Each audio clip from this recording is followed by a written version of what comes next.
Hey everyone, and welcome back to Swift Guitar Lessons for another by request song tutorial. Today, I'm very excited to share with you Bob Dylan's Knockin' on Heaven's Door. Thanks so much to David for requesting it. Now real quick, I want to remind you, if you have a song that you would like for me to teach next, you can click through the link in the description and put in your favorite now. I got all the tabs and chords available for you at patreon.com/swiftlessons to help you with your study. Now, let's get started with your lesson. A 1, 2, a 1, 2, 3, 4.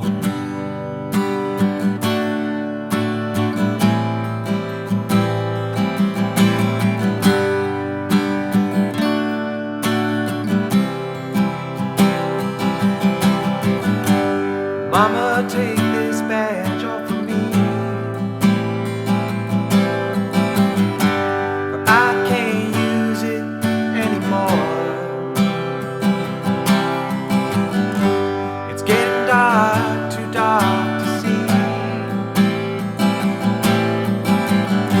Feels like I'm knocking on heaven's door. Knock, knock, knocking on heaven's door. Knock, knock, knocking on heaven's door. Knock, knock, knocking on heaven's door. Knock, knock, knocking on heaven's door. Mama, put my guns on the ground, for I can't shoot them anymore. That long black cloud is coming down. Feels like I'm knocking on heaven's door. Knock, knock, knocking on heaven's door. Knock, knock, knocking on heaven's door. Knock, knock, knocking on heaven's door. Knock, knock, knocking on heaven's door.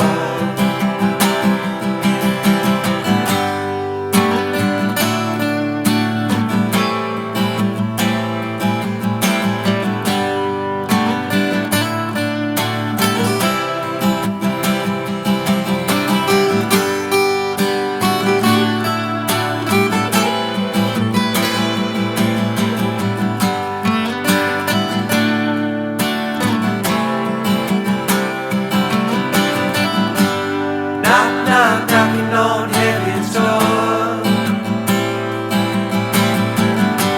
Knock, knock, knocking on heaven's door. Knock, knock, knocking on heaven's door. Knock, knock, knocking on heaven's door.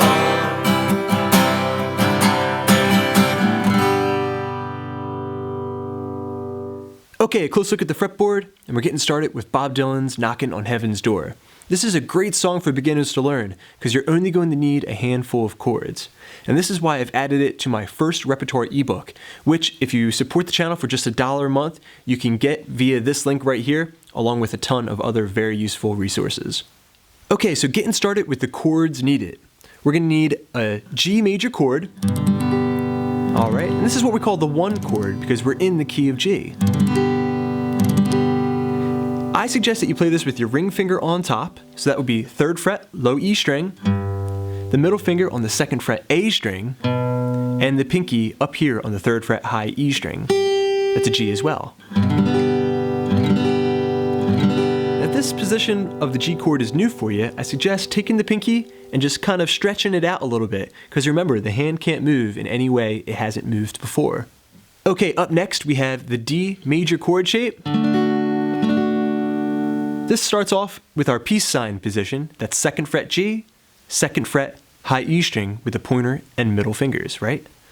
Then your 3rd finger goes in between on the B string, 3rd fret. Making sure that the fingers are nice and bent, the wrist is forward, and position my thumb in a way that causes the fingers to arch. The D major chord.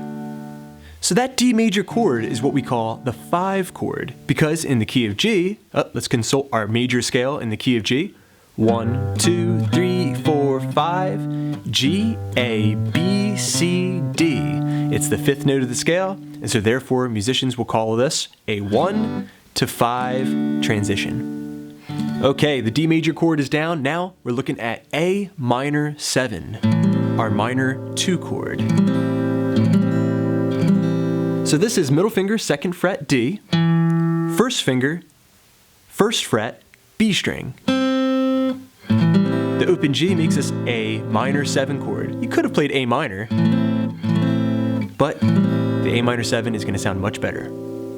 Okay, and the only other chord we're going to be needing, a C major chord. That is the 1, 2, 3, 4, G, A, B, C. So we call this the 4 chord, C major. That's the 3rd finger on the 3rd fret, A, middle finger, down 1 string, back 1 fret, that's the 2nd fret, D string, and your 1st finger on the 1st fret, B string.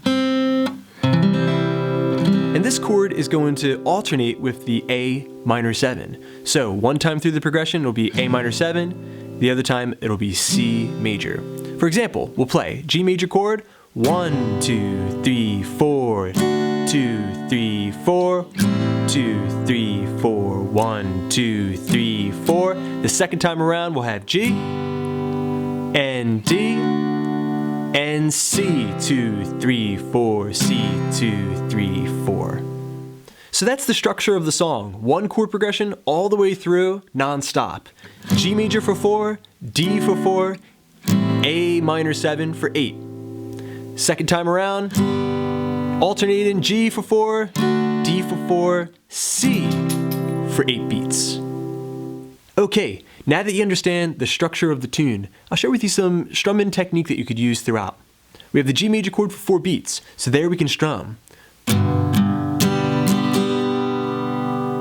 One more time, real slow. There I played bass, bass, down, down, up. Or 1, 2, 3, 4, and. Now that bass, bass, striking the low strings first. It's a very important technique. I call it bass and treble separation. Let's keep with that throughout the tune. On to the D major chord, we'll strum the same thing. Okay, of course want to be strumming over by the sound hole. Alright, the A minor 7 chord can get the same thing maybe for the first measure. But then you want to try to juice it up a little bit. Just strum in those 1 and 2 and 3 and 4 and 8th notes to kind of get the thing to swell. Let's put all that together.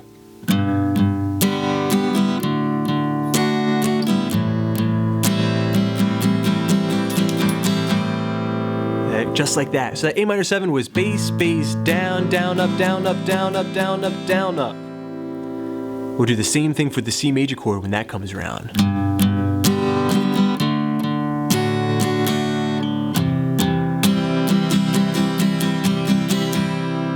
Okay, occasionally I'll lift my middle finger on and off. This is a great technique.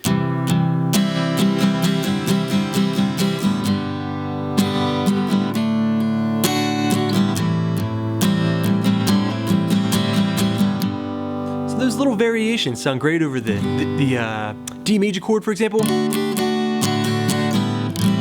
Perhaps making the pinky on and off, the middle finger on and off.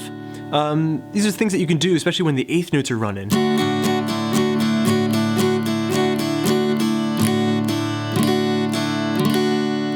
It's the kind of thing you can only get from experimentation. So experiment. Lifting fingers on and off as you go through your chords. And that's something that you'll see professional level players do all the time. Okay, so that's basically it.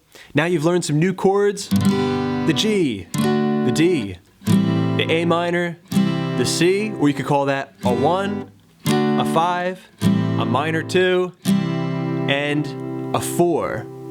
You've also picked up a new strumming pattern. Bass, bass, down, down, up. Or you could charge things up. Bass, bass, down, down, up, down, up, down, up, down, up, down, up.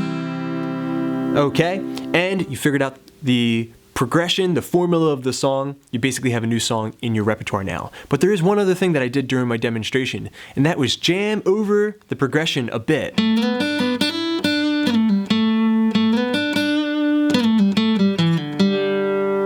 This is a very easy tune to solo over top of, because all you need is just one little position that you might use when jamming with some friends, maybe at a campfire or something like that, or group jam session. So, this position that I'm using is just a little piece of the G major scale double octave.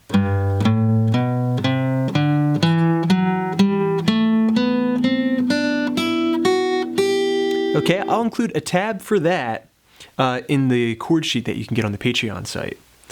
So, little tiny piece of that position, we have 4th fret G, 3rd fret B, 5th fret B, high E string 3rd fret, and the high E string 5th fret.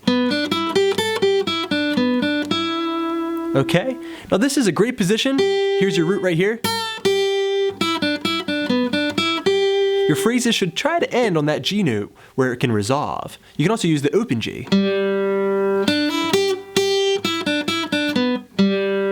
Okay, something along those lines. So this is what some people might call the major pentatonic extension. Now I might do a little slide up to that 4th fret G string, and then go right there to the D note on the B string. I might slide back 4 to 2 and play the open G string. It's a great touch. Maybe I'll go to the D string 2nd fret and then play the open G string. So 2nd fret, open D, G. Another great country style lick. Alright, very popular also to play a little hammer on from 3 to 5. Go up to the 5th fret high E string and scale down to the major 7. That's A, G, and G flat or F sharp.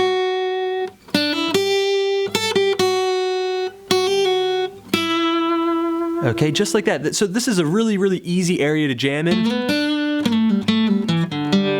once you get some licks written up for yourself. Alright, I love that little hammer-on sound going 2-3 and pulling off back to 2 and vibratoing on the E note B string 5th fret.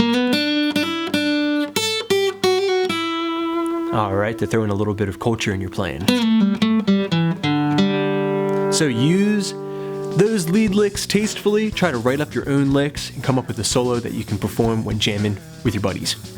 Alright everyone, thanks so much for checking out this lesson on Bob Dylan's Knocking on Heaven's Door. I hope you enjoyed this easy guitar song. Thanks so much to my supporters at patreon.com/swiftlessons. I hope you're enjoying all the extra resources. I got many more lessons coming up, so keep checking back, please subscribe, and please share. This is Rob at Swift Guitar Lessons in Philadelphia saying happy picking.